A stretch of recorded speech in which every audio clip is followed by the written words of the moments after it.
All right, so here I'm going to share a technique I've been using lately that's been giving me some success with kind of difficult recurring thoughts, stressful thoughts. The two I'm thinking of here for me, the first one is around punctuality, being on time.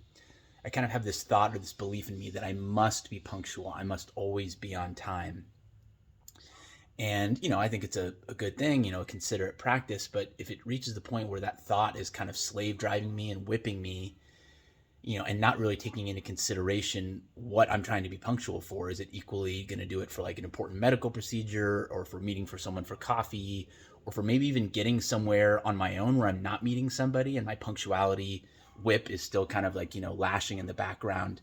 That's where it starts to become kind of compulsive and automatic and can ultimately kind of lead to harm and stress. So this thought of I must be on time, right? That's the one of them I'm going to work with. The other one is I must have something ready to say. So for me, like in conversation, whether it's in person or over the phone, over video, I find myself sometimes while the other person is talking thinking, oh my God, like I need to think about what I'm going to say in response. And oftentimes then my mind will start kind of, spinning around for something to say. And of course, the energy and attention I'm putting toward that is not being put toward listening to the other person. But somewhere in my mind, there's this kind of deep belief of, look, you have to have something ready to say. You can't be caught flat-footed. You can't be caught kind of like, And so that fear of that moment leads me to kind of compulsively in advance start going, okay, like think of something to say. What am I going to do? And again, that just doesn't really work for me. It's not serving me, but it's a hard belief to shake. And I'll say, one technique that's out there, there's a woman named Byron Katie, and she's got a program called The Work.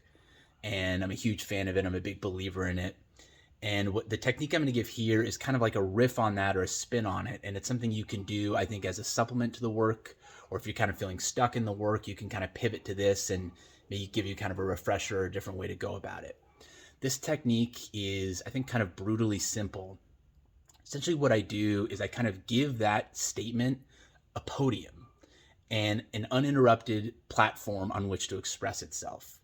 But the rule is it can only give its own statement. It can't go into a story. So for example, if the statement is, I must be punctual, I must be on time, what I would do is I would let myself, tend to do it more in private than around other people, find a quiet moment, driving or, sitting somewhere.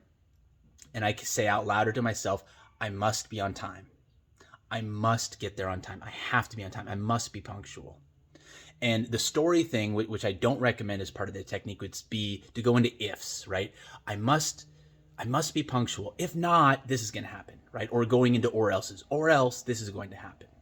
That I think can be a useful technique, but this version of the technique is, again, just brutally simple. We just say the statement over and over, and we can kind of tweak phrasings of the statement.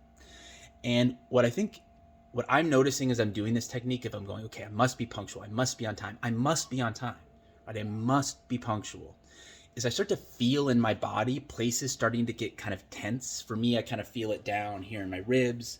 I'll feel it up in my throat. I'll notice it kind of up here in my brow ridge. I just notice like tension accumulating. I'll notice kind of maybe stress flaring or something like that.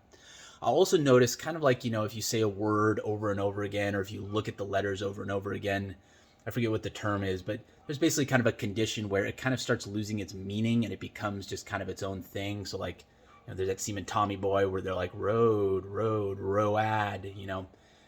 it kind of starts to seem like an assemblage of letters or sounds as opposed to describing something in the world.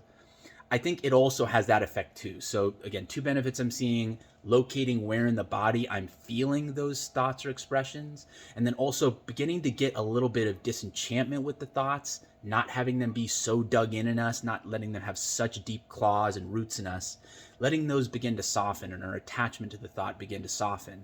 And I think the repetition of saying it, of giving it its platform, letting it have its sense of importance instead of denying it, attacking it, is a way, I think, of kind of slowly, again, softening our compulsions. So the other one I had here, right, the first one was punctuality. The second one is, God, I got to have something ready to say. I must be prepared to say something. I have to have a response ready. I have to have something to say. I must have something to say. Right now, that one I'm feeling a little more on the left. Right, I was getting a similar hit kind of in my throat. That one's a little higher in my head. It was right around here. And, I think another benefit of this technique is the next time I'm in those situations, where I'm waiting for someone, where I'm listening to someone and I'm getting obsessed with my response instead of focusing on what they're saying, or, I'm fixating on being on time. I think the more I'm doing this, the more I'm finding that when that comes up, I recognize it for what it is instead of it kind of slipping into kind of the background hum of my thoughts. I'm recognizing that thought as it's coming up, and there's kind of a familiarity with it and a comfort with it that I didn't have before. And again, I think that's because I had the courage and the openness to give it its hearing, to give it its ability to state itself. And I think in those moments, if I notice it's still troubling me, it's an invitation to go back and to do it again. So again, briefly summarizing, the technique is find a statement that's troubling me or something that I'm kind of obsessing about, something that I'm worrying about, something I notice is constantly fretting me or on my mind, right? And just say it over and over again, right? Using little tweaks of phrasings. Notice where in the body we're feeling it, right? And then notice if over time it's beginning to slowly soften your attachment to it and allow you to increase your recognition of it.